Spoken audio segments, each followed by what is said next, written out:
Шинэ 7 өдрийн мэнд хүргэе Game Point podcast-ийн шинэ дугаар та бүхэнд хүрэхэд бэлэн болсон байна. Game Point podcast-ыг та бүхэн лав гараг бүр Premier Sports 1 сугаар болон YouTube channel-аар хүлээн авч үзэж явах боломжтой. 3 дугаар сарын бидний хамтран ажиллагчаар Mobcom корпорац ажиллаж байгаа. Та бүхэн Game Point буюу Game PT гэсэн промо кодыг ашиглаад Mobcom application дээрээс 10,000 төгрөгөөс доош худалдаа авалт хийгээд дата худалдаа авсан тохиолдолд 1-3 GB-ыг урамшуул болгон авах боломжтой. Хамгийн гол нь Game Point буюу манай подкастын промо кодыг ашиглахаа мартаоцаа. Ингээд шинэ дугаараа эхлүүлцгээе. Шинэ 7 хоногийн дугаар маань үйл явдал өрнөө эхэлж байна. Яг гэх юм бол яг өнөөдөр NBA-гийн тоглогчдын холбооноос хэд хэдэн сэдвэр тодорхой мэдээллүүдийг гаргалаа. За энэ Giannis Antetokounmpo хүчээр тоглохгүй болох жогоотой холбоотой Milwaukee Bucks-ийн эсрэг тоглогчоо хамгаалсан шийдвэрээс бол нөгөөтэйгүр хамгийн гол чухал асуудал юу вэ гэхээр гэмтэлтэй байгаа. Гэмтлийн улмаас 65 тоглолтод оролцож чадахгүй нөхцөл байдалд орчгоод байгаа. Уг нь бол бэлэгдлийн нэгдүгээр өгд багтах нь бараг тодорхой байсан Cade Cunningham-ийн асуудлаар NBA-гийн тоглогчдын холбоо мэдээлэл гаргасан. За энэ мэдээлэл юугээс эхлэв? Энэ юу н ямар үйл явдал болоод ингэж өндөр аваад байгаа талаар одоо асууя гэж бодож байна. Тоглогчдын холбооны мэдээлэл юун талд юу гэж байсан юм бэ? Тоглогчдын холбооны мэдээлэл бол яг хуу 65 тоглолт тоглож заавал одоо сизны дараах awards тэ одоо All NBA, эсвэл MVP, эсвэл одоо ямар нэгэн шагнал авах одоо болцол хангадаг гэсэн тэр дүрмийг ер нь тоглогчдын холбоо энэ ер нь бол их буруу юм аа. Одоо ялангуяа Cade Cunningham хамгийн том жишээ болж байгаа байхгүй одоо. Нийтдээ 60 тоглолт тоглолцсон. Одоо тоглолцоод байгаа. Тэгээд одоо үлдсэн одоо 25 тоглолтод оролцох ямар ч боломжгүй. Одоо чи хэдэн тоглолт чи 10 тоглолт өгч байгаа юм те. Тэгээд үлдсэн 15 тоглолтод оролцох боломжгүй болчихгод 60 тоглолтын дээр зогсоод тэр хүн All NBA ч юм уу эсвэл MVP-ийн өрсөлдөнд орох ямар ч үндслэгүй болчихж байгаа байхгүй. Тэгэхээр тоглогчдын холбоо мэдээж тоглогчдыг одоо хамгаалж штэ. Ер нь бол эрх ашигыг хамгаална. Тийм энэ хүмүүс чинь тэг тоглохгүй гэж тоглоогүй одоо сууж байгаа биш те. Яалтч ингээд injured болсон, бэртцэн. Тэгээд ийм тохиолдолд ер нь бол энэ NBA 65 тоглолтод заавал оролцож ээж шагнал авдаг энэ зүйлийг ер нь л эргэж хараач. Тэгээд бид нар ер нь өөрсдөө одоо нэг хууль өргөн барина гэдэг шиг бид нар ингээд шин дүрм өргөн барихад ер нь бэлэн байгаа ухааны юм л дурдсан байлаа стадиум дээр. Тэгээд Detroit Pistons баг дорноос бисээс плей-офф ирэхээ авцсан цор ганц баг байгаад байдаг. Тэгээд Cade Cunningham энэ жил карьерийнхаа хамгийн онцгой жилиг буюу хамгийн оргил амжилтыг үзүүлсэн байгаад байдаг. Тэгээд 60 тоглолтод оролцсон гэдэг бол угаасаа тийм баг тоо биш шүү дээ. Тэгээд дээрэс нь им гинтэл гараад ирж байгаа. Энд чинь одоо юу гэдэг багийн шатауныг эсвэл нөгөө нэг амраагаагүй те юу гэдэг үнэхээр хүсээд тоглож чадахгүй байгаа нөхцөлд exception буюу тийм ингээд нөгөө харж үзэх тиймэрхүү нөхцлүүдийг тусгаж өгөөч гэдэг хүсэлтийг тоглогчдын холбооноос гаргаж гин гэж би өнөөдөр харсан. Тэгээд бид хоёр ер нь бол яг энэ сэдвээр ярилцъя гэж бодож ирсэн. Хэрвээ Cade Cunningham All NBA боёо бэлэгдлийн багтахгүй бол энэ 65 тоглолтын дүрм босго угаасаа болохгүй юм байна гэдэг маш тод жишээ болж ирлээ. Гэтэ тоглогчдын холбоо ингэж мэдээлэл гаргалаа гэдэг энэ би энийг шууд өөрчлөхгүй байх гэж би бодоод ах юм. Яг гэх юм бол цаасан дээр хараар бичсэн хуйлаа тэд мөрдөх ёстой шүү дээ. Тэгэхээр одоо яг яах ёстой? Энэ үйлрлийн хувьд жишээ нь яах ёстой? Cade Cunningham-ийн хувьд угаасаа орч чадахгүй болчиход байгаа юм. Гэхдээ харин одоо энэ одоо 65 гейм гэдэг одоо тоглолт гэдэг дүрм чи яагаад гарсныг гэдгэрүүл одоо шууд орхол хэрэгтэй байх л та. 65 тоглолт заавал тоглож иж тоглогч нар шагналд оролцоно гэдэг чинь энэ тоглогч нар ингэж сууж одоо тэгээ амардаг load management гэж одоо юу гэдэг тоглолтод оролцдоггүй байх эсвэл танки хийх одоо энэ бүгдээс сэргийлсэн дүрм штэ анхнаас гарсан нь. Тэгэхээр энийг хэрвээ эргээд хараа гэх юм бол за тэгвэл хэрвээ танкинг гэдгийг яаж зогсоох юм? Энэ load management гэдэг тоглолтод оролцдоггүй байдлыг яаж зогсоох юм? Одоо ингээд NBA ч айгүй өндөр үнэтэй энэ тоглолтуудаа энэ олон одоо телевизүүдэд одоо стриминг сервисүүдэд зарцсан байдаг. Тэгээд тэднийхээ одоо эрх ашигыг бас эргээд яаж хамгаалах юм гэдэг тал дээр дахиад тоглогчны холбоотой зөвшөлтгөөс өөр аргагүй байдалд хүрж ийн л да. Гэтэ зүгээр 65 тоглолт оролцсон гэдэг дээр байгаад тэрэн дээр нэмээд хэрвээ ингэж бэртэх юм бол гэдэг асуудал одоо яригдтал болов уу гэж би бодож байна. Тэгээд яг хөө тэр яг ингээ тоглогч бэртсэн үү, яг ингээ бэртлээс олж үндсэн үү гэдгийг дахиад нэг аудит орж, дахиад нэг одоо шалгах процесс л нэмэгдэх болов уу гэж миний хувьд бодож байна л да. Тэгтээ одоо ямар ч одоо нэг угаасаа тоглогч нар ингээ амарж байгаа шүү дээ. Бид нар баг ингээд за өнөөдөр энэ баг амарна гэдэг. Ямар нэгэн өвчтний шалтгаан хэлээд амарчдаг шүү дээ. Шагаа өвдсөн, нуруу зовирлсан гэдэг юм. Тэрийг шалгаад одоо яг ямар боломж авах вэ? Тэгэл мэрэгчлээ. Одоо сайн нөгөө Utah Jazz руу NBA эмч явуулж яг үнэхээр тэр нь одоо юу гэдэг нөгөө рекорд энтрийн шалгасан шүү дээ. Одоо нөгөө медикал рекордууд байгаа шүү дээ. Одоо энэ чинь өвчний түүхтэй. Тэрийг ингээд шалгадаг нэг тийм тусдаа одоо департамент гарч ирэхээс л аргагүй юм шиг санагдаад байгаа л да. Одоо санхүүгийн аудит гэж ордог шиг одоо тэдэрт ингээд эрүүл мэндийн аудит орох шаардлагатай болчихсон. Хэрвээ тэгвэл. Тэгээд яг ямар эмчилгээ хийсэн. Окей. Хэрвээ за цаасан дээр ингээд энэ хүн ингээд бэртцсэн ингээд за бэртцсэн бол ямар эмчилгээ хийсэн, ямар эмч үзсэн. Тэгээд тэр бүгд ингээд л шалгах хэрэгтэй болох. Сонирхолтой. Өнгөрсөн жил Кейт Канахем 70 тоглолтод оролцсон юм байна. 26 оноод дундчилсан. Энэ үйлрэл 61 тоглолтод оролцсон. 24.5 оноо. За оноо баг зэрэг буурсан ч гэсэн Detroit Pistons баг яг одоо бүсээ тэргүүлж байгаа гэдгээс нь харахад бол энэ тоглогч заавал All NBA-д орох хэвээр. Дээрээс нь бүр орохдоо 1-2 бүр нэгдүгээр багт байх хэвээр. За тэгээд дээрээс нь MVP-ийн өрсөлдөөнд яригдах хэвээр юм тоглогч.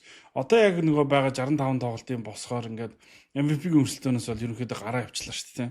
Тэгэхээр энэ дөрвөн бол алдаатай байна гэдэг нь бол Кейт Канахемийн жишээн дээр нэг их удалгүй нотлогдчихж байгаад би барыг олзуурхаад байна.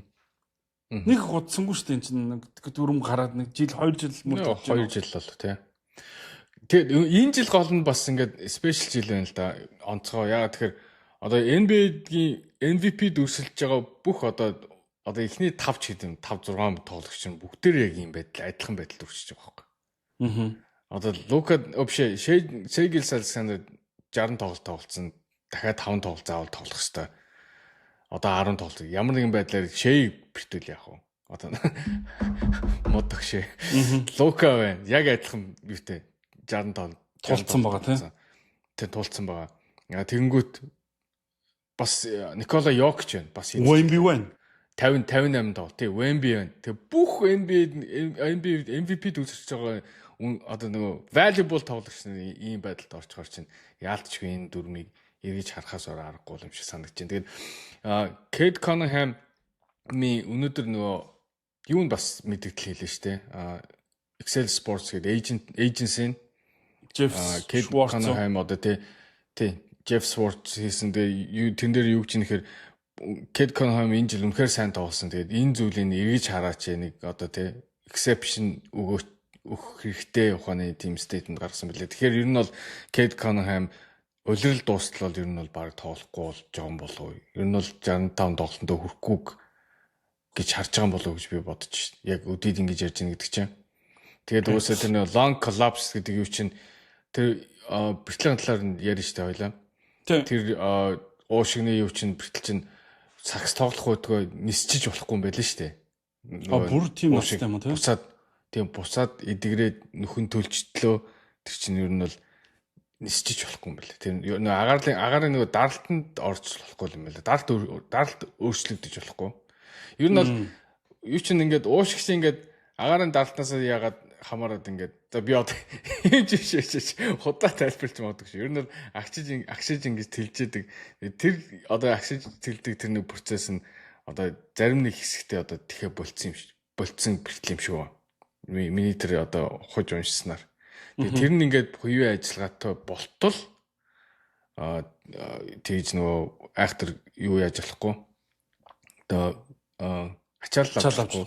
Тэгээ нисчиж болохгүй. Тэгээ агарын даралтаа ингээд сольж молж болохгүй. Сая Вашингтонд бэртсэн. Вашингтоноос ер нь бол баг юу яагаад явсан? Газраар явсан. байх магадaltaй юм байна шүү дээ. Нисээгүй, багтаага нисээгүй. Түүл ноцтой биш шүү. Миний бодсноос илүү ноцтой байгаа юм бол би нөгөө наад гимтлийн чинь талаар бас судлаа. Яадаг гимтлээ гэсэн. Ер нь бол яг энэ гимтэл энэ бол. Тэгээд хэд хэдэн шалтгаантай. Гэхдээ хамгийн ойлгомжтой гимтэл нь контактаас үүсдэг гимтэл гэж байгаа. Контакт аваад тэгээд биеийн дотор ингээд агаар одоо юу гэдгийг ороод тэгээд одоо миний ойлгосноор ингээд агаар ороод агаар дотроо ингээд нөгөө биеийн дотор ингээд агаар байхаар нөгөө нэг доторх хэрэгтнүүд ингээд шахаад тэгээд уушигны ингээд багтаамжийг жижигсгдэг юм уу да агаар байгаад байгаа. Харин ингээд клапс гэдэг ингээд хагарцсан юм шиг болчихсон гинэ. Тий. Тэгээд хагарцсан шиг. Тэгэхээр чинь нөгөө нэг бүтэн амьсгаа авч чадахгүй ингээд айгу хэцүү байдалд ордог. Тэгээд тийм учраас ер нь бол юун сакс тоглох мандаа. Гэхдээ хамгийн гол нь яг хуу нэг хамгийн багадаа 1-7 хоногоос за тэгээд заримдаа бүр хагалгаалт шаардлагатай болдог ийм хэмжээний гэмтэл юм байна л да. Тэгээд нэг амраад идгээчих боломжтой ийм гэмтэл гэж ойлгосон. Тэгээд орчин үеийн шинжлэх ухаанд энэ бол нэг тийм ноцтой асуудал биш нөгөө нэг одоо цус бүлэгнэх энэ Крис Бошийн асуудал ч юм бол ноцтой асуудал шүү дээ. Кэт Канамын харин бол зүгээр энэ гэмтлээс контактаас үүсэх гэмтэл учраас харьцангуй би гайгүй болов гэж бодоод байгаа. Гэхдээ онгоцоор нисэж яваагүй байж магадгүй гэх юм бол наа чинь жоохон бодсноос илүү ноцтой байх гэдэг. Тэгээд уусаа тэгээд ноцтой гэхдээ тэр чинь яг одоо ингээд юу гэдэг юунаас өдөр өгөөгөөсөн шүү дээ. Ер нь 2-7 хоног ч илүү өдөр өгчлөө. Өө. Ер нь бол ингэсэн. Хэрвээ нөгөө бэртлийн тайлбарлахтаа зөвхөн long collapse гэж хэлсэн дээ. Дээр нь ер нь бол уушиг бэртгэхдээ давхар ингээ гаднаас нь контакт авсан уушиг бол ихэнхдээ ер нь бол юу яадаг нэ хавирга хамт бэртцсэн байдаг нэ ямар нэгэн байдлаар. Тэгээд хавирга одоо юу гэдэг давхар хугараагүй эсвэл цуураагүй гэх юм бол энэ бол бас нэг айхтар бүр урт хугацааны биш юм шиг байна гэж ойлгож болох юм шиг байна. Тэгвэл сайн мэдээ шүү дээ. Тийм. Гэтэ ямар ч байсан өнөөдөр эйжентийн одоо тэр хийсэн стейтментийг харах юм бол ямар ч байсан улирлын одоо дуултууд дуустал бол ер нь тоглохгүй болж байгаа юм болов уу гэж миний хувьд таамагласан. Ер нь бол Кейт Канахэм улирал дуустал баг тоглох шаардлагагүй гэдэг нь ч баг харагдчихна гэж хэлж байна. Detroit Pistons баг өчигдөр Los Angeles Lakers-ыг хожсноор Кейт Канахэмийн эзгүүд 10 тоглолтод оролцоод 8-2 гэдэг амжилттай байна гинэ. 8-2 шүү дээ. Багийн лид. Энэ баг чинь 2 all-star-тай. Гэхдээ нэг нь суперстартай баг шүү дээ. Тэгсэн чинь тэр тоглогч нь байхгүй байхад ингээд 10 тоглоо 8 хожиж чинь гэдэг нөгөө Oklahoma City Thunder шейгүү хожоо явуулсан шүү дээ. Одоо хожоод идэг шүү дээ. Би яг тэр баг бүрдчихтэй гэж өчтөрийн тоглолтоос олж харсан шүү дээ. Кейт Канахэм хангалттай анхан би Кейт Канахэмийг ер нь тоглохгүй гэхтэн баг за Detroit Pistons ингээд Boston дэр нь тэрүүн байраа алдчих юм байна да. Нэгээс доошоо унчих юм байна да гэж харж исэн чинь энэ тоглож байгаа тоглолтуудыг хараад нөө тэд нэгээр гарах юм биш үү гэж бодсон шин амарха. Тийм амархан унчихаргүй л харагдчихлээ тий. Надад ч гэсэн тэгж санагдсан. Ер нь бол маш чанартай. Тэгээд гол нь яаж хожоод байгаа нь хамгаалт. Тэр айгүй хамгаалт айгүй одоо юу гэдэг тийм плей-оффын сакс тоглохоор тийм баг байгаа байхгүй тий. Тийм. Тэгээд энэ сэлгэнээс гарч иж байгаа өчтөрийн бүх тоглогч нь оноо авсан. Сэлгэнээс гарч иж байгаа бүх тоглогч нь хамгаалтанд оролцож байна. За тэгээд тэр Jenkins гэдэг тоглогч өчтөр одоо 30 оноо авч карьерийн хамгийн оргил тоглолтыг хараа Dennis Jenkins ямар нэг тоглогч байна шүү дээ. Карьерийн хамгийн оргил тоглолтоо LeBron James эсрэг, Luka Doncic эсрэг. Тэгээд тэр ялангуяа Lakers-ийн эсрэг гаргана гэдэг болов сагсан бөмбөгч хүний зүр мөрөдлөхгүй. Хэрвээ чи Lakers-ийн өмсгөлтэй биш бол Lakers-ийн эсрэг хамгийн онцгой тоглолтоо үзүүлнэ гэдэг бол сагсан бөмбөгч хүний мөрөдөл гэж би хувьдаа боддоо шүү дээ. Тэгээд өчтөр энэ залуу бол үнэхээр ингэж онцгойр чадлаа. Тэгсэн. Ер нь бол бич барыг тийм тоглож байдаг ч барыг мэдээгүй мэдтлээ харлаа өчтөр. Тэг өнгөрсөн жил ердөө 7хан тоглолтод оролцсон. Энэ жил 61 тоглолтод оролцож байгаа тоглогч. Тэгээд уг нь бол сэлгээний тоглогч л та. Гэхдээ зөвхөн үүссэн нөхцөл байдлаас шалтгаалаад энэ тоглогч тэгээд өчтөр Detroit Pistons багийн 52 дахь хожлыг авчирхад гол манлаасан. За тэгээд сүүлийн мөчид тэр нөгөө хиний эсрэг тэр хожлын шидэлтийг Austin Reeves эсрэг тэр хамгаалах боломжгүй шидэлт байсан шүү дээ. Ямар ч боломжгүй. Өчтөрөл хожих хэвээр баг нөхөр Detroit Pistons байсан л гэж би хувьдаа хэлэх гээд байна. Тэгээд Cade Cunningham-ийн гимтэл одоогоор физик талбайд гарах нь тодорхойгүй байна. Гэхдээ байхгүйд нь баг нь ямар ч байсан асуудалгүй байна гэдэг сайн мэдээ юм уу да.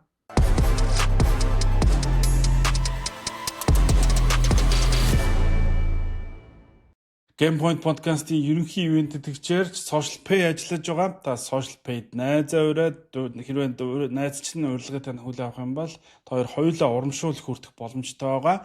За мөн Social Pay-г ашигласнаар та Apple Pay, Google Pay-г ашиглан гар утаснасаа бүх төлбөр тооцох хийх боломжийг танд Social Pay санал болгож байгаа юм шүү. Game Point podcast-ийн ерөнхий ивентэд тэгч Social Pay. Social Pay-ээр хамтдаа урамшуулал авах найзаа өрийн аянд таныг урьж байна. Social Pay-ийн хэрэглэгч та шинээр найзаа урих бүртээ 5,000 төгрөгийн мөнгөн урамшуулал аваарай. Харин таны урилгаар аппликейшнд амжилттай бүртгүүлсэн найз чинь Social Pay дээрх Virtual Mastercard, Google Pay эсвэл Apple Pay холбоотой 10,000 төгрөгийн урамшуулал авч дэлхийн хаач хамгийн хэлбэрээр төлбөр тооцоогоо хийж олон төрлийн урамшуулал хөтөлбөрт хамрагдах боломжтой. Social Pay-ээр найзаа урьж, найзтайч гэсэн бэлэг бариарай. Дөнгөс ярьсан Los Angeles Lakers баг Detroit Pistons багуудын тоглолт Detroit Pistons-ийн ялтаар өндөрснөөр Lakers-ийн 9 дараасан хожлын цуврал зогссон. Энэ 2019-с 20 оны удирлаас хойш хамгийн олон дараасан хожлын цуврал байлаа Lakers-ийн хувьд. Тэгээд энэ цувралын үед юу болж исэн энэ баг 2-7 хоногийн өмнө хоёлаа Lakers-ийн талаар 2-7 хоногийн өмнө 3-7 хоногийн өмнө нэг шүүмжлэлтэй дугаар хийснээс хойш ер нь Lakers-ийн талаар магтаж яриаггүй муулж яриаггүй ер нь яриаггүй байсан. Тэгээд одоо ярих болж юм л да. 9 дараасан хожил.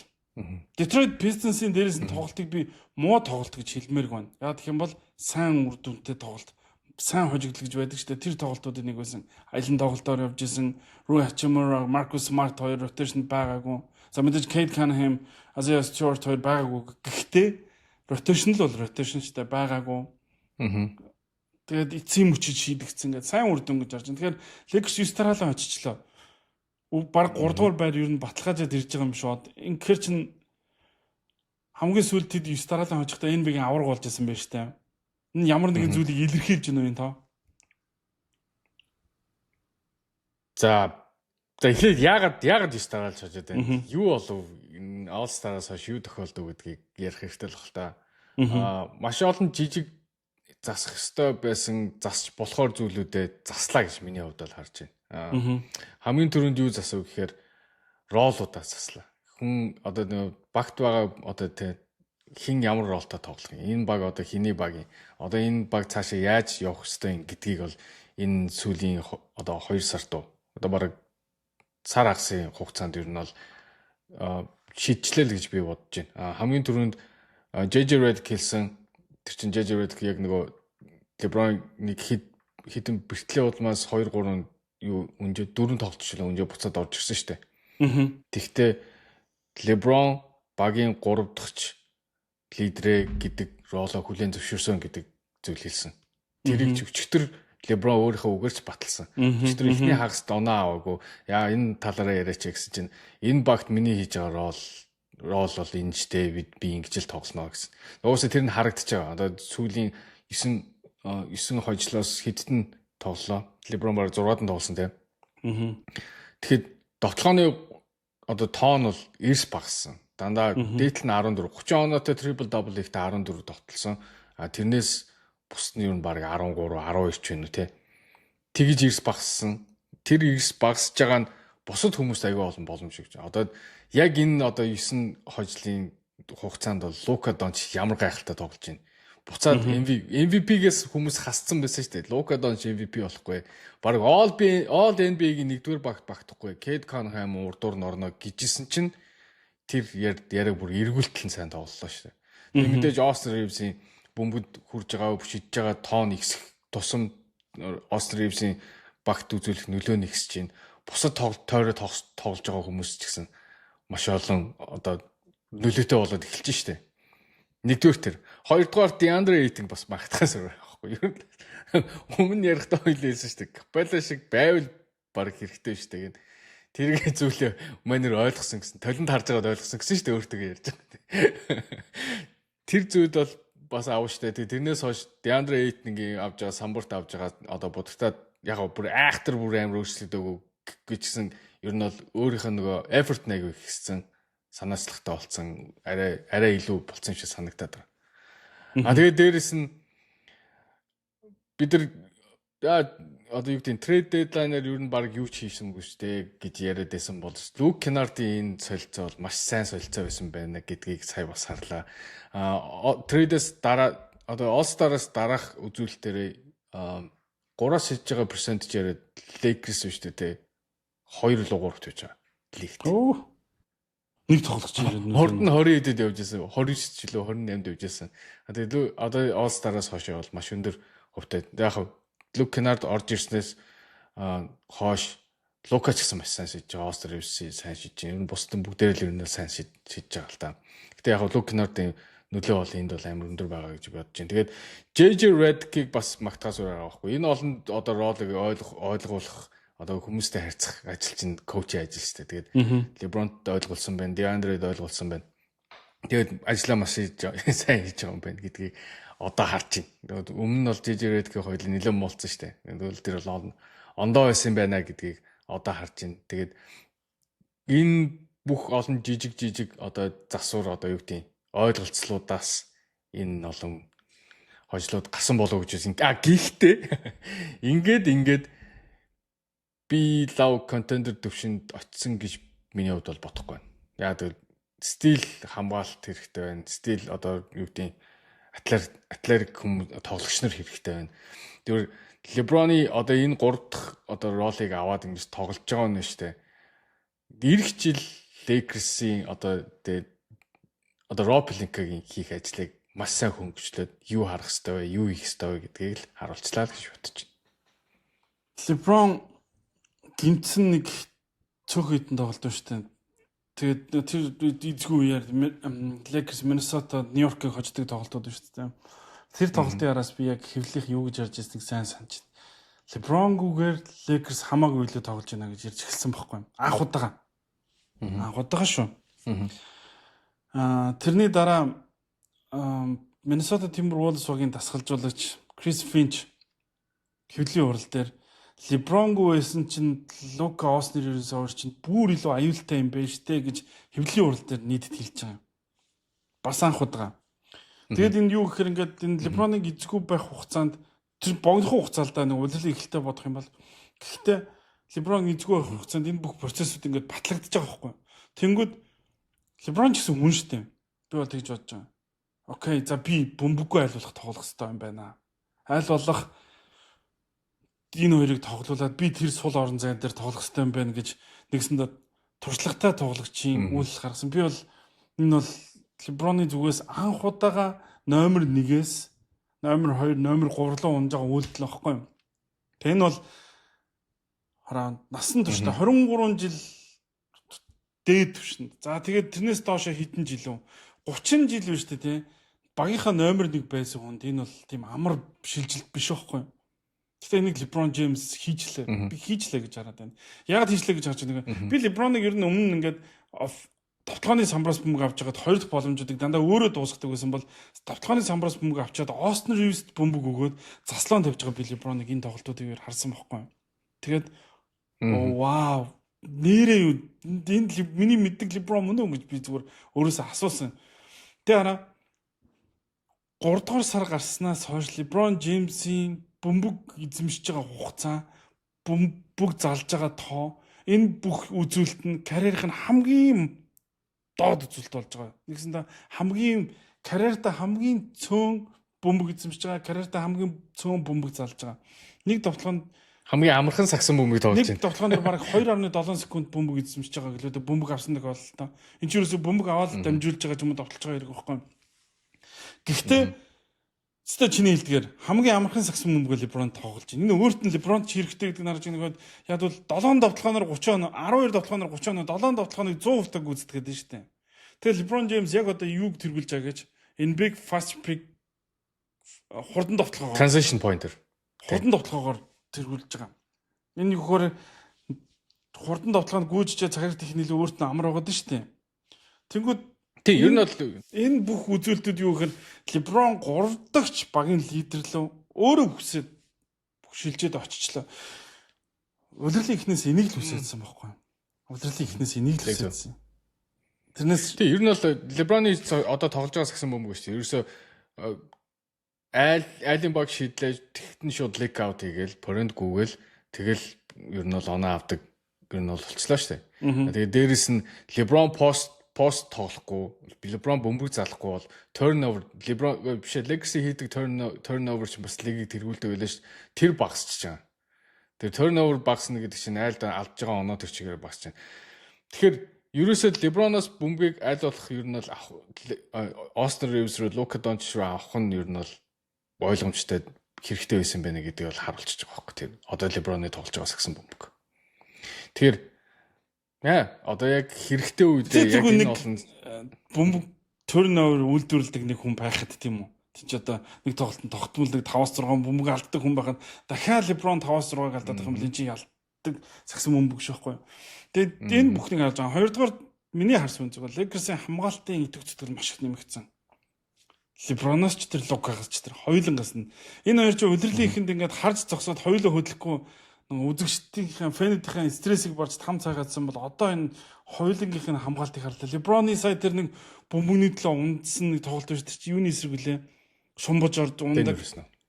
Тийм тэгээд тэр шумбаж орж унаа бөмбөг дундаа болоо тэрэн дээрээс Marcus Smart таслаад тэнцвүүлсэн гэх чинь ингээд тэр одоо нэмэлт хичээл зүтгэлүүд бүгдзүйл таалагдж байна. Яг одоо энэ үргэлжлэж байгаа сагсан бөмбөгөө үргэлжлүүлээд улирлыг дуустал яваад хаа хурж дуусна надад бол зур хамаа алга таалагдж байна. Би бол тэгж л бодож байна. Тэрнээс тэтгэдэргүй Lakers-с хэн амрах хүлээж байгаа даа? Мэдгүй би л биш. Чи хэлж байна. Тийм учраас угсаа харин түр ингээд нэгдүгээр шатыг бол давах хэрэгтэй тийм үү? Нэгдүгээр шатыг бол давах хэрэгтэй байна. Хоёрдугаар шат бүсийн финал NBA-ийн финал хаавч дуус. Би л мэдгүй. Нэгдүгээр шат яг Денвертэй таарвал яах вэ гэдэг бол би бол Денверээс бол ер нь бол айж байна. Денвертэй таарна гэдэг чинь бол ер нь бол эхний шатанд 3-аар гарах нь тодорхой л. 6 дээр хэн очиж унах вэ гэдэг л айгу юу бодох вэ. Хэрвээ Денвертэй таарвал бас нэгдүгээр шатад давна гэдэг асуудал нэг тийм 100% яригдахаар асуудал биш. Тэгээд хоёрдугаар шатанд Spurs юм уу OKC хоёртой таарна. Тэр хоёрыг бол би бол одоохондоо Lakers бол хожиход бэлэн биш л гэж би бодож байна. Зүгээр миний бодол шүү. Энэ чи prediction би зүгээр заавал тийм болно гэж хэлээгүй шүү. За Wemby-гийн талаар нэг юм асууш надад сануулаар иргэлээд Wemby өчтөр хэвлийн уралдаад нэг сонирхолтой зүйл ярьсан байна шүү дээ. Тэгэд сайхан бас нэг Luka Doncic-ийн талаар нийтлэл гарсан. Luka би зүгээр гарсан мэдээллүүдийн манай системүүдийг бол хэлж байна. Luka Doncic-ийн сүд бүсгүй хөө аль бие усэр гэрлэг учраас те найз охин нэгсэндээ 2 хүүхэд аваад Словен руу буцсан юм байна. Нутаг буцсан юм байна. Аль өнгөрсөн жил. Тэгээд тэндээ бол тусдаа байгаад байгаа маань. Тэгээд сая Лука нэг 12 дугаар сарын үеэр нутаг буцсан гэдэг нэг хідэн тоглолтод оролцоогүй шалтгаан тэр охтуудтайгаа очиж уулзах га. Тэгээд нэг охиноо авчих гэж оролцсон юм байна. Тэгээд тэр нь бүр цагдаа сэргийлэх шүүх дээр тулсан юм байна. Тэгээд саяхан одоо тэр хоёр охиных нь ээж нь хамтран амьдрч нь найз бүсгүй сүд бүсгүй нь Luka Doncic-аас одоо нэг хүүхдийн тэтгэмж тогтоолох гомдол гаргаад за тэгээ улмаар нөгөө тэрнтэй холбоотой өмгөөлөгчийн зардлыг хүртэл Luka Doncic-аар гаргуулах тийм нэхэмжлэг гаргаж тавьсан юм байна. Тэгээ энэ талаар Luka Doncic өөрийн хэвлэлд их нээлттэй ярилцлаа л да. Тэгээд ингээд араас нь улбаатай маш олон мэдээллүүд гарлаа л да. Энэ Luka-гийн одоо юу гэдэг гэр бүлийн амьдрал жишээ нь тоглолтод нь яаж нөлөөлж байгаа талаар маш их нийтлэлүүд олж гарлаа тийм үү? Тий. Тэгээ өчигдөр Tim McMahon гэдэг юуны одоо Dallas-ыг ESPN-ийн Dallas-ыг Mavericks-ыг дагж сурвалжлагч хэлж байгаа. Ер нь бол Luka Doncic Dallas-д байхдаач одоо энэ юунд байхдаач одоо ингээд хувийн амьдрал нь ямар нэг юм болохоор ер нь бол тийм aggressive болчдөг. Тэгээд хувийн амьдрал нь янз бүрийн болонгууд яг талбай дээр гарч ирдэг. Хувийн амьдрал нь янз бүрийн болонгууд хүмүүстэй их одоо юу гэдэг ялангуяа одоо шүүгчнэр энтертэй үгүй хамаг уурал одоо талбай дээр гардаг шүү. Тэгээ тэр уур нь шүүгчнэртэй хэрэлдэх юу гэдэг бусад тоглогч нартай trash talk шийд юм үү тийм зүйл дээр их гардыг гинэ. Тэгээд сая би бас олон тэр legacy хийж одоо All Star-аас хийсэн одоо юу гэдэг өөрчлөлтүүд гэх юм бол Лука Дончийн асуудлыг би бас ярмаар байгаа. Лука Донч ерөөсөө одоо угсаа 15 technical foul нь 15 болцсныг хэлэх үү. Тэгээд амаа хэлсэн шүү дээ. Амьдралын асуудал тий амьдралын асуудал ондоо тийш шийдэж байгааг шийдэхэд тодорхой болсон ч юм уу мэдэхгүй. Гэтэ ямар нэгэн байдлаар ерөөсөө шүүгч нартай тэгж их хэрэлдэхэ болсон. Ер нь шүүгч нартай тоглоод байхаа болсон. Тэр чинь бас талбай дээр Лекс маш өөр нөлөөтэй байгаа гэдэг бас. Оо явна. Энэ одоо ингээд нэг нь ингээд хэрэлдээ зогсчихгод transition point алдчихдаг штэ тий. Тэгээ тэр зүйл байхгүй болсон. Тэгээ Лукагийн тэр зүйл байхгүй болгонгууд талбай дээр хамгаалж байгаа юм шиг харагдаж байгаа байхгүй тий. Хамгаалт нь эрс сайжаад байгаа. Тэгэхээр ер нь зүгээр ийм яг бид хоёулаа нэг ингээд эхнэр одоо хүүхдийн асуудлыг бид нар одоо энэ дүнж ярих нь ч сайшин. Гэтэ зүгээр ямар нэгэн асуудал болонгууд Лукагийн одоо тоглолт нь ч гэсэн тэр нөлөөлт юм байна гэдгийг л ESPN-ийн тэр магмайхан ярьсан. Нэрэл тэр 10 одоо би тэрийг бол тэгж ойлгоод байгаа шүү дээ. 16 сая NBA 16 дахь нь өгчөөд буцаалаа шүү дээ. Тэр бас их сонин кейс болсон тийм үү. Тэгээ тэр нөгөө нэг тэгсэн. Орландогийн хинтээ үлээ. Гого Питаца. Гого Питацатэй нөгөө нэг тэр хоёр хаанд гэр ирсэн гэлээ. Сербер ирсэн. Тэр амар сонирхолтой. За. Анти Лука Дончислов байна. Аха. Тэгвэл Гого Питаца чинь Жоржин юм байна. Гүрж үлээ. Журж гэнэ. Журж гэдэг чи. Чимс. Гүрж. Тэгсэн чи тэр хоёулаа сербер ярьж хэлсэн гэдэг байгаа байхгүй. Тэнгүүд Америкт заяа сербер. Тэргийн шүүгч сонсоо. Америкт түргийн шүүгч ойлгохгүй. Тийм. Хэрэгсоо тэр амар инээдтэй. Тэгээд сая All Star-ын үеэр нэг юм одоо яг тэр Tim McMahon-ийн тийм артикл гарч ирсэн. Нийтдээ 145 гадаа тоглож байгаа NBA-д. Тэгээ баг 40 эдийн хэлээр ондоо хэлээр ярьдаг гэж шүү дээ. Тим одоо юу байдгийг нэ. Тэгээд яг та нар ингээд сагсан бөмбөг ярихтаа юу болдсон гэсэн чинь ер нь бол англиар л гэдэг. Англи сагсан бөмбөгийн бол англичтэй гинэ. Гэхдээ яг тэр ингээд хэрэлдэж мэрлдэхээр болгонгод яг мэддэхгүй хэлээр ярьдаг.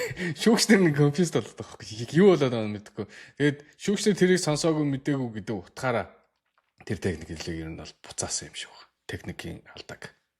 Ойлгохгүй шүү дээ тий.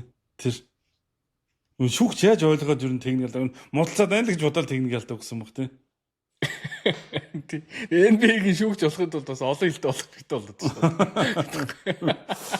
Амаргүй нэр энэ trash talk гэснээс хамгийн их одоо юу гэдэг өрсөлдөгчтэй зориулж trash talk болохоор ярих одоо гэдэг хар харааны хэлээр ярихын тулд хүртэл тэр хэлийг нь сурдаг юм тоглогч нар энэ бид бас цөөнгөө байдаг. Тэгэхээр тэрний тод жишээ нь бол Kobe Bryant San Antonio Spurs-тэй эд үед одоо юу гэдэг өрсөлдөж явахад байх та. Тони Паркертэй Францаар trash talk гэхэд бол Францыг сурж байсан гэж байна шүү дээ. Тэгээд Францыг сурж. Сайн нэг Лука ч Кобиг амьд байхад нэг Лексийн тоглолтын дээр нэг ингэж тоглож байхад Коби тэрээр нэг уулзаад гар өрдөг шүү дээ анх удаа. Тэгээд тэгэхэд бас хэлжээстэй. Хойно ингээд Словенээр нэг нөхөр ингээд trash talk хийгээд ахын эргээ харч хэм бэ гэсэн чинь Коби байсан. Би бүр гайхсан шүү дээ. Тэгээд Спанер ярддаг, Италиар ярддаг гэдэг иймэрхүү нөгөө нэг эн чинь бас нэг бодлын давуу тал те. Давуу тал нөгөө талаар өрсөлдөгчийн төлөө ингэж л бэлдэж байна. Тэгээ нэрэл англиар л ярих л байх л та одоо тийм дэлхийн нийтийн хэл юм чинь. Өөр одоо юугаар ярих. Тэгээ хэрэлдэх болохоор нөгөө бусад хүмүүс сонсохдохгүй болохоор яг ойлголцдог хэлээр л ярьчих чинь л та. Сонирхолтой зүйл. Лука нэрээ тэр нэг 15 техник авснаас хойш их чих амар байгаа шүү. Ер нь бол гомдлоод байхгүй шүүгчтэй ч айдаахан харьцаад ер нь л ийм байх хэрэгтэй юм байна. Ер нь л энэ хязгаар ер нь бага ойл зүгээр юм байна. Лука шиг хүмүүст. 10 мар болгоо гэж юм. Тэгвэл 9 дээр очичаал тэр дуугаа тоглох юм шүү. Тэгээд 16 дахь техникийн алдаг авчих юм бол 2 тоглолт тутам нэг Хоёр техникийн алдаа тутам нэг тоглолт өнжөө явна автоматар. Нэг тоглолт өнжин.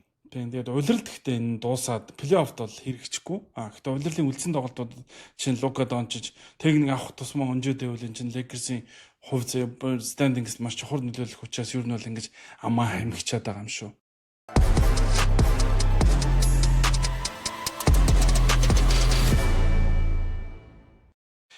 Gamepoint podcast-ийн ерөнхий ивент тэтгэгчээр үе мөчний шингэн доктор Joint Movement Colcosum-ын ажиллаж байгаа. Бэртэлтэй, гэмтэлтэй суугаа ажил эрхэлдэг, хэвтрийн дэглэм сагдаг.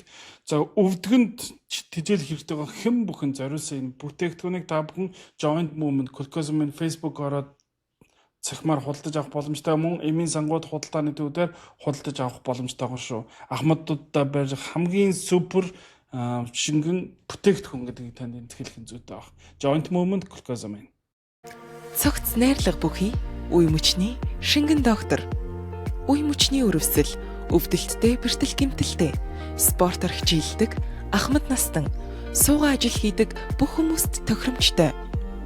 Энэхүү бэлтгэл нь өрөвсөл болон өвдөлтийг намдааж, эдгэрэлтийг түргэсгэж, үений шингэнийг нөгснөөр үе мөчний хэвийн үйл ажиллагааг дэмжинэ. Үе мөчний шингэн доктор.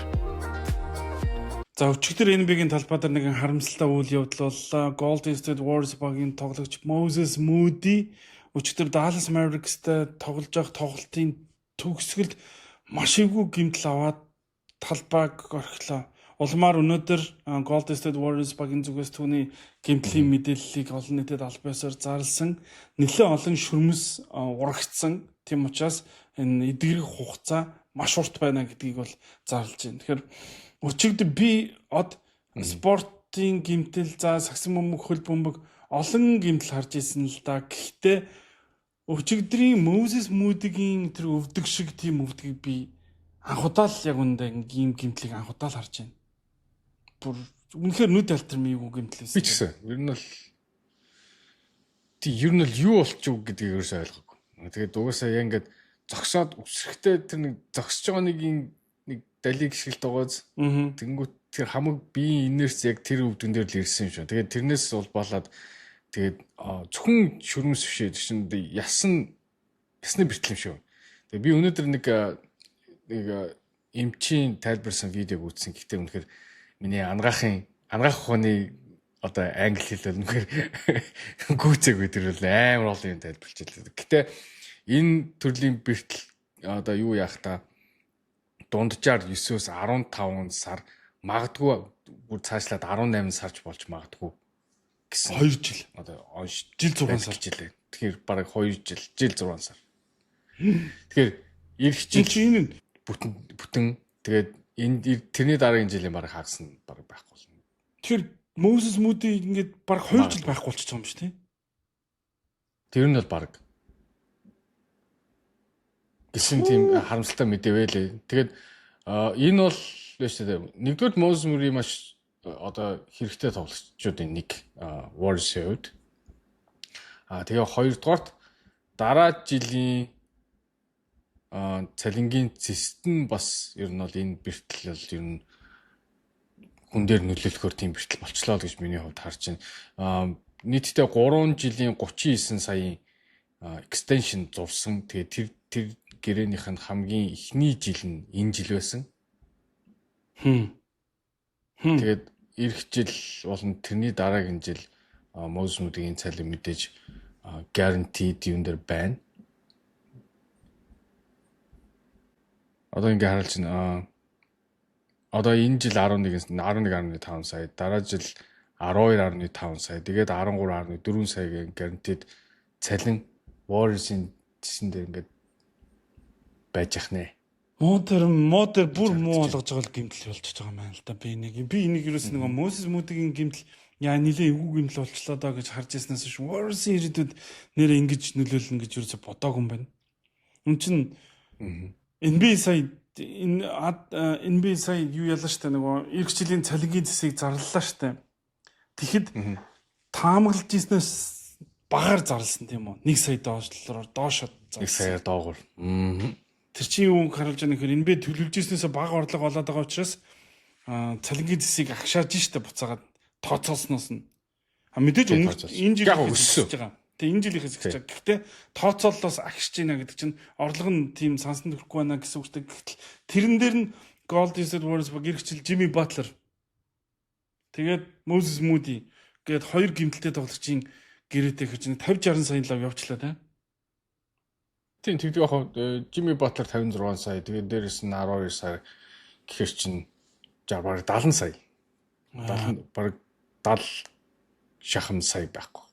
Тэгээ Kristaps Porzingis Kristaps Porzingis гэрээ өгөхгүй байж болно. Гэхдээ ер нь бол тэгэл эх жилийн цалингийн чи ер нь 165 сая гэсэн шүү дээ. Тэгэхээр чи 70 сая гэхэр чинь үлдсэнд нь 90 сая байна шүү дээ. Тэгээ 90 сая Stephen Curry-гийн 69. Тийм. 30. Тэгээ 30 сая үлдэн. Тэгээд 30 саяд нь Brandon Podziemski, Guy Santos, Will Richard гээд юутэй тоглогч, guaranteed тоглогч нар. Тэгээд дээрэс нь Draymond Green 27 саяын player optionтэй. Тэрийг авах Draymond Green авахаас байгаа байхгүй. Өөр Green-д одоо 27 сая байхгүй шүү дээ. Дараа жилийн тэгээд ер нь бол цалингийн зэс нь ингээд тулах юм шиг л харагдчихлаа. Тэгэхээр наад ингээд бүснэгтийн байдлаас харж хагаад эх жилийн Golden State Warriors баг одоогоос бүр муу баг болох гэдэг юм тийм үү? Jimmy Butler-гүү Moses Moody-гүү тэгээд дээрэс нь Kristaps Porzingis-гүү тэгэнгүүтээ тэрэн дээр нь Draymond Green, Stephen Curry дахиад нэг насаар хөгшөрсөн тийм баг болох гэдэг тийм. Тийм яг тийм. Тэгээд Stephen Curry-гийн өнөөдөр ер нь бол дахиад тоглохгүй гэж хэлээ. Brooklyn Nets-тэй тоглоно. Гэхдээ ер нь бол тэрэн дээр нэг хэрэггүй л байна. Гэхдээ ер нь бол хэрвээ буцаж орж ирэх гэвэл Brooklyn Nets шиг ер нь бол тоглолтын дээр тоглож исэн дэр ихгүй Stephen Curry тий. Тэгэхээр одоо Stephen Curry-г яард тавьчих бүр ямар ч хэрэггүй болж байгаа шиг л байна. Ер нь энэ жил плей-офф орсноосоо ороогүй Warriors зөв тактик болох юм шүү. Манай үзэгчдэд тэр нэг өвдөгний зургийг харуулж одоо зарим үзэгчд манаас хараагүй болов гэж бодож байна. Тэр өст үнэхээр эвгүй. Би тийм өвдөг өст анх удаа л харж байна. Хамгийн гол нь энэ яг гэмтлийн зэрэг нь ер нь энгийн хугацаанд 9-12 сар байд юм байна л да. Одоо хөвчлэн гэхүү. Тэнгүүд Moses Moody-гийн авсан гэмтэл бүр 18 сар байж болцсошгүй гэдэг маань ер нь бол нэлээд хүнд төрлийн гэмтэлтэй тооцогдоо явчихж байна л да. Тэгэхээр энэ бол Golden State Warriors-ийн хувьд бол модерн бүр муухай мэдээ маш муу л мэдээ байна. Тэгээд өвдөг гэдэг нь ямар чухал хэрэгтэй юм бэ гэдгийг дахин хэлж байгаа. Тэгээд нэг ингэж өвдөг гэмтсэн тоглогч ер нь дахиж эргэж ирэхдээ яг тэр төвшөндөө байж чадахгүй гэдэг чинь нөгөө талаар асуудал шүү дээ, тийм тэглэг авах. Тэгээд яг энэ хайрын яг эргэж ирлээ гэсэн яг одоо энэ байгаа төвшин дээр эргэж ирнэ гэдэг бол хамгийн том асуултын тэмдэглэлтэй. Тэгээд энэ зургийг яг зарим хармааргүй хүмүүс нь харахгүй байж бас болно шүү дээ. Яа, тэр ийм гинтл. Йой. Ингээд юу атсан биш. За. Нэр удаа хармааргүй юм байна. Ийгүү одоо ч харсан чинь бүр би ярцаачлаа. Ийм гимтэл болоо тэгээд үнэхээр энэ бол одоо гимтэл гэдэг хэлж ирэхгүй юм хийсэж ирэх юм. Гэхдээ ер нь бол одоо яа ийм учраас нэг жижиг булчингуудаа айсуулах хэрэгтэй ингээд нэг гимтлээс LeBron James жишээ нь энэ олон жил яаж ийм тогтвортой байгаа гэхээр LeBron бэлтгэлээ тасалдаггүй тий LeBron жижиг булчингуудаа үргэлж айсуулдаг жижиг булчингууд дандаа том булчингуудыг хамгаалж идэг тий тэгээд нөгөө биеийн эрдэс шин тижэл гэдэг ингээд орчлон шинжлэх ухаан хөгжсөн тэр бүх ололттой талыг ингээд LeBron James ашиглаж чаддаг учраас ингээд энэ олон жил ингэж доктортой байгаад байгаа шүү гэдгийг л одоо дахин хэлмээр байна. Тэгэхээр би өмнөх NBA тогтоод юун дээр өмнөх дугаар дээр ч гэсэн ярьсан баг. Джеймс Харден шоуч амьдралтай гэдэг шүү дээ. Тэгвэл Джеймс Харден бас л олон жил тоглолцлоо шүү дээ. Тэгээ шоуч амьдралтай яаж энд олон тоглоод байгаа бос Джеймс Харден ч алкогол хэргэлдэг хүн гэвс дээ. Зүгээр шоуд алкогол хэргэлдэг. Тийм. Тэгэхээр нөгөө талбайн гадна ямар амьдралтай байна яг талбай дээр чи тийм байна л гэдэг нь харамслан. Гэхдээ тэрнээс ч хамаарахгүй олон гэмтлүүд байгаа л да. Гэхдээ Moses Moody-гийн гэмтэл бол маш нэгдүгээр тоглогчд нь маш харамсалтай, хоёрдугаар нь бол Warriors-ийн бүр муу юм даа гэдэг нь л тодорхой болж байна даа.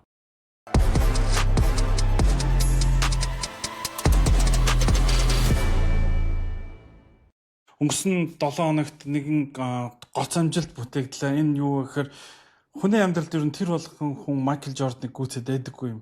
Тэгээд ямар учраас Майкл Жорданыг гүйцсэн бэ гэхээр сүүлийн жилүүдэд тохиолдож байгаа Kobe Bryant, LeBron James, Kevin Durant нар Майкл Жордан NBA давсан оноогоор гүйцэж бүх цаг үеийн түүхэнд Kevin Durant 5-д орж ирсэн энэ үйл явдал өнгөрсөн 7 хоногийн хамгийн онцгой үйл явдал байлаа. KD 5 дугаар байранд. Майкл Жорданыг гүйцэн гэдэг бол ингээд бидний эд үед ингээд 3 дахь нь болж байна тийм үү? Яг сая миний хэлснээр. Тий, тэгж байна. Одоо ингээд яг ингээд бидний үзчихсэн 3 сагсч яг дээр нь шүү дээ. LeBron James, Kobe Bryant, Kevin Durant. Энэ 32,000-ыг аавна гэдэг бол ер нь бол маш том одоо юу гэдэг NBA-гийн барыг давж ийна л гэсэн үг шүү дээ. Тэгээд KD шиг ингэж скор яг ингээд бүр ингээд оноо авдаг, оноо түүдэг хүн одоо хэд их жилээ тоглож байгаа. KD чинь 17, 18. 18 жил тоглож иж энэ оноог даун гэдэг чинь бас ч нэг тийм зүгээр нэг тоглогч даваад ахаар тийм рекорд биш байгаа байхгүй. Харин тийм нөгөө нэг би нөгөө хэлээд байгаа нь энд өдөр болгон хүн Майкл Жорданыг гүйцэж төрүүлэхгүй шүү дээ. Сар болгон ч юм уу, жил болгон ч юм уу. Энд чинь Майкл Жорданыг гүйцэж анх би санджин Kobe Bryant Minnesota Timberwolves-ийн эсрэг тоглож байгаад гүйцэжсэн. Тэрийг NBA бүр ингэж маш онцгой мөч болгож ирсэн байхгүй. Дараа нь ингээд LeBron James тийм. LeBron James гэж гүйц. Одоо ингээд 3 дахь болоод эхлэхээр энэ чинь бүр ингээд танил болоод эхэлж байгаа ч гэсэн энэ зүгээр ойр ойрхон тохиолдож байгаа ч гэсэн жил болгон хүн Майкл Жорданыг гүйцээд байхгүй. Тэгэхээр энэ Kevin Durant-ийн амжилт бол ямар онцгой амжилт вэ гэдэг. Тэгээ бүх цаг үеийн түүхэнд 5-д бичигдэж гин гэдэг ямар онцгой амжилт вэ гэдгийг л үнэхээр батлан харуулж байна. Гэхдээ чи бодоод Kevin Durant дундуур нь Ахилийн шүрмсэнд тасраад жил 2 жил тоглоогүй юм штэ. Хэрвээ тэр гэмтэл байгаагүй байсан бол үүдээ хаана явж байгаа юм бол дахиад нэг 2000 оноо арай илүү авцсан байх хэрэгтэй. Тэгэхээр чинь Kobe гүйцсэн. Ер нь Karl Malone-тай нэлээд төгссөн л байхсан байл. Эсвэл магадгүй Karl Malone-ыг даваад одоо юу гэдэг 3 руу бараг ороод ирэх байсан юм шүү. Бүтэн 1 жил гэхэр чинь те. Бүтэн 1 жил хагас гэхэр чинь. Тийм 2000 бараг 2 жил юм уу? Тийм. Зөвхөн багтаа 2000 оноо гэж бодъё л да. Тий. Тэгэхээр ер нь бол Karl Malone-ыг те хавцаалж гисэн юм. Давсан уу эсвэл яг доорнож. Яа. За энэ юу шүү дээ. KD-гийн амжилт хаа хурж зогсох бол KD бүх цаг үеийн түүхэнд хэдэд орж дуусах бол чиний тамгаар. Ер нь л яг одоо энэ одоо тоглож байгаа энэ хэмжээнд тоглох юм бол яг LeBron-ы доорчол дуусах болов гэж би бодчих. Номер 2. Тэгэхээр нэг 5 жил тоглолоо гэдэг. 2-т Kareem Abdul-Jabbar-ыг гүйцэх болов. Тэгэл дуусах болов гэж би миний хувьд бодож чинь. Хэрвээ яг энэ ирчээрээ тоглож чадвал тэгээд энэ ирчээрээ хэр удаан тоглох нь вэ? Дахиад 3-4 жил тоглож чадах нь үгүй юу гэдэг л том асуулт л та. Яа, тэгэхээр бид нар одоо яг бидний сагсан бөмбөг ингэж шууд дамжуулагдаад ингэж үзчихэд ер нь ингээд бид яг сагсан бөмбөгт ингэж NBA-д нэвтэрснээс хойш бид нар яг ингээд нөгөө нэг манай монголчуудын юу гэхээр 90-ийн оны дунд үеэс эхлээд NBA-г нөгөө бичлэгээр тэг үзчихсэн Michael Jordan, Charles Barkley, Gary Payton, Sean Kemp гэдэг тэр үеийнхнийг үзэж хагаад 2000 он эхлээд кабелийн телевиз Монголд ингэж өргөн дэлгэр болж эхлээд өдөр болго NBA үздэг болсон цагаас хойш бид өдөр тутам үзсэн тэр тоглогч нар бүх цаг үеийн яг лидерүүд нь болж дуусна гэж бод та. LeBron, Kevin Durant хоёрт тэгэхээр амар үзүүлэлт байгааз. Бас нэг рекордыг LeBron James бас эвдсэн. Los Angeles Lakers баг Orlando Magic багтай тоглоод Robert Parrish-ийн одоо тий тоглосон тоглолтын улирлын тоглолтын доо 1612 одоо 13 явж байна тий. Тэгж эвдсэн. Тэгээд анх удаа Lakers баг LeBron рекорд тогтоогоод хоцсон тийм тоглолт болсон. Ер нь LeBron ямар нэгэн рекорд эвдэхэд Lakers танд хожигддаг тийм зөв тогтсон байсан. Тэгээд анх удаага Orlando Magic-ийг хожиж тэр зөв тогтлыг эвдсэн байна. Тэгэхээр бас магтуу штэ. Тий. Энэ бол Kevin Durant-ийн юу гэдгийг тууштай карьерт Өнөөдөр ийм гоё зүйл байгаа учраас Кевин Дурант-ын талаа бусад зүйлсийг ярихгүй. Тэрнээс Альберын шингүүмэнгүүнтэй тэр талбайдаар гаргаж байгаа үйл явдал мовдол бол дараагийн дугаарууд дээр магадгүй ярих ёстой үйлдэл баг. Тэгэхээр өнөөдөр ийм гоё дөр сөрөг юм яриад байх юм. Би түрүү ярих асуух гэж байгаа мартчихаж. Виктор Вембаньяма өчтөрийн хэвлэлийн урал дээр би MVP шилдэг хамгаалалтын тоглогч аль алины болохыг хүсэж байна. Тоглолтын 50% ер нь хамгаалалт байдаг. Тэгээд бид ингээ хамгаалалт ийм чухал байхад те ингэж нөгөө MVP-ийн өрсөлдөөнд энэ хамгаалтыг ингэж чухалчилж үздэггүй гэдэг нэлээд шүүмжлэлтэй байрын үнцгийг Виктор Вембаньяма хэлсэн байлаа л да. Яалтчгүй энэ үнэн тийм үү? Хэрвээ одоо харалтаа Сан Антонио Спурс яг өнөөдөр байдлаар 54-18 амжилттайгаар NBA-д 2 дугаар оронд явж байгаа байхгүй юу? Бүстэй 2 дугаар оронд биш. NBA-д 2 дугаар оронд. Оклахома Ситийн ард. Тэгээд ийм байхад Виктор Вембаньяма яагаад MVP-г авч болохгүй гэж яагаад Шей Гилз, Александр, Лука Дончич хоёрын ард бичигдэж гин гэж бод. Одоо магадлалаараа. Гэрти, Игначэл амар good question авах гэдэг. Айгу одоо юу гэдэг хариулахад хэцүү асуулт авах. Одоо Шей Гилз, Александр, Никола Йокич хоёр ингээд хоорондоо тоглоод ингэсэж чинь. Ер нь Шей Гилз, Александр, Никола Йокичийг хожсноороо барыг MVP-г халаасалсаа.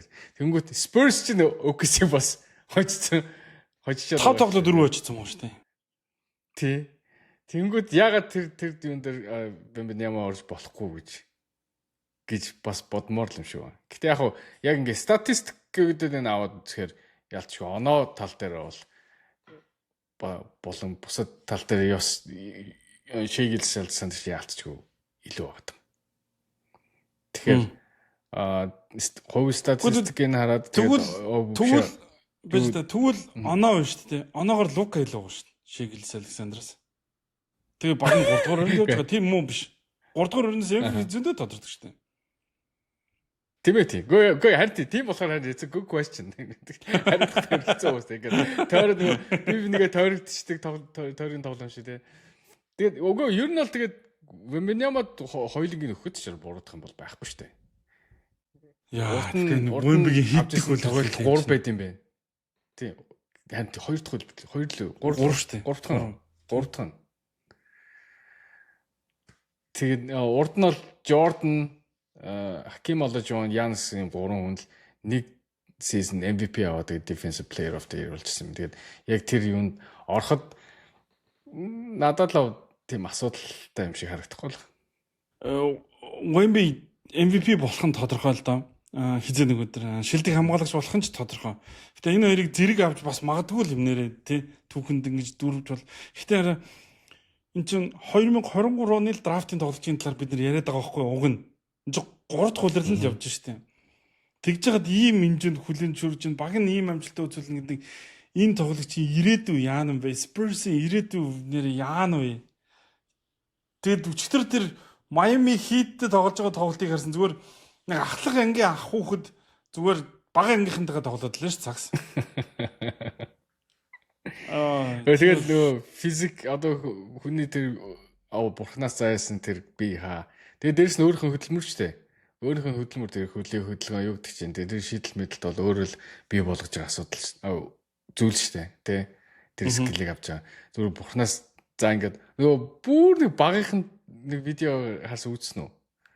Ямар тэр ч одоо баг хиттэй байсан нэг 6 7-тоогоо тоглож байгаа шүү. Нэг 2 дугаар баг ангийн хүүхд байхдаа л Вемби тоглож байгаа сакс тоглож байгаа шүү.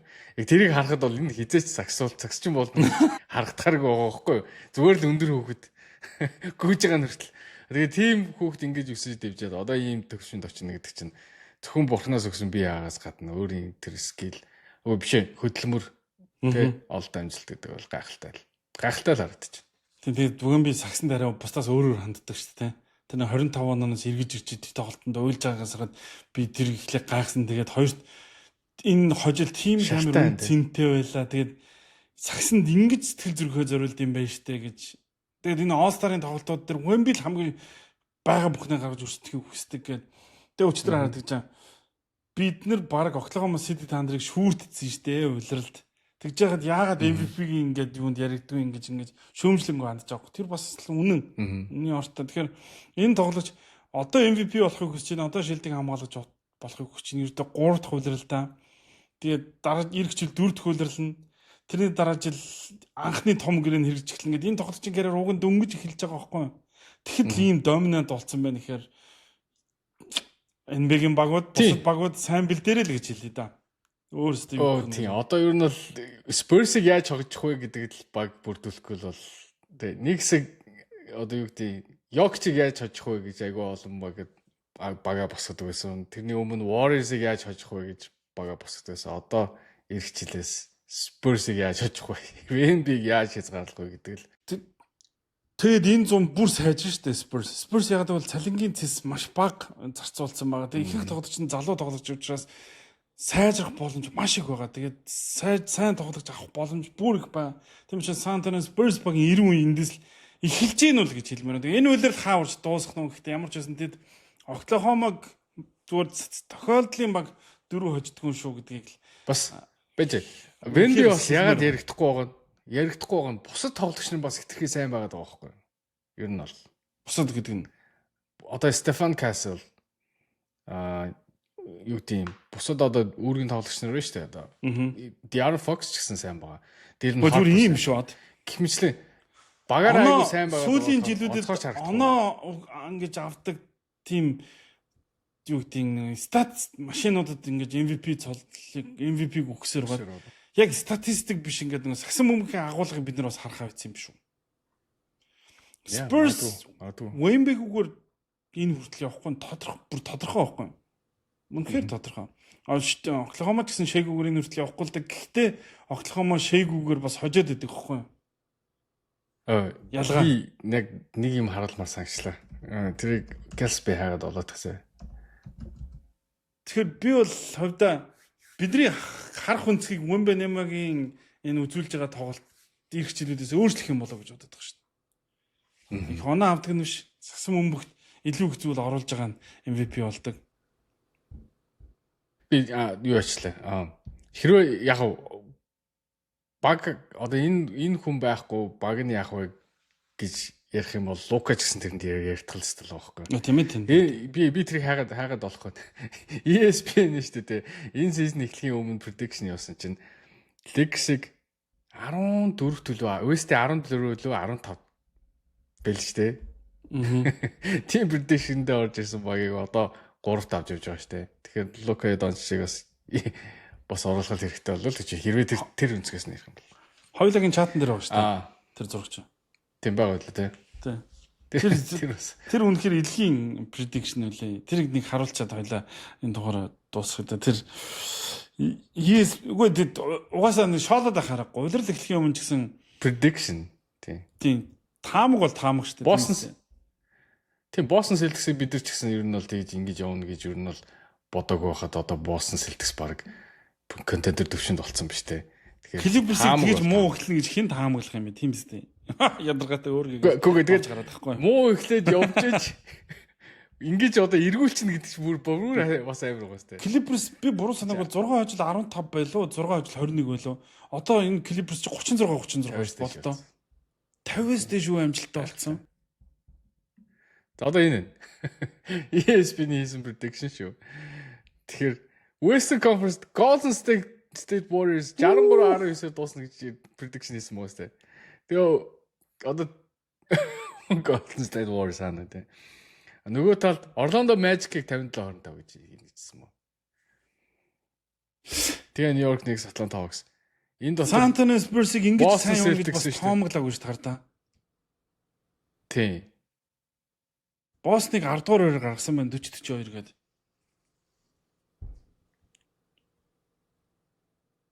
Тэгэхээр ингээд харахаар ер нь бол Lakers-ыг 13 дугаар байранд за баярлалаа бүр. Тэгэл энэ prediction бол өстой жинхэнэ төрсөн боосоо. Энэ дээр одоо яг одоо ойрхон явж байгаа баг бол баг байхгүй юм шүү энэ дээр. Denver Nuggets, Oklahoma City Thunder. Энэ хоёр л ойлгомжтой асуулт. Memphis-ыг 51-31 гэж үзэж. Хэвээ гоё төрж. Тэгэхээр гайхалтай төрсөн боо. Тэгэхээр яагаад ийм гэж яагаад гэвэл энэ чинь спорт байхгүй. Таамаглаас үргэлж зөрдөг учраас спорт үргэлж хүн төрөлхтний сонирхлыг татсаар ирсэн байдгийн, ярихад ч зугаатай байдгийн, мэтгэлцэхэд ч зугаатай байдгийн. Тийм учраас подкаст сонсоход ч зугаатай байдгийн. Тэгэд Game Point Podcast LA хотоосод Сан Францискоос ял та бүхэн хамт байлаа.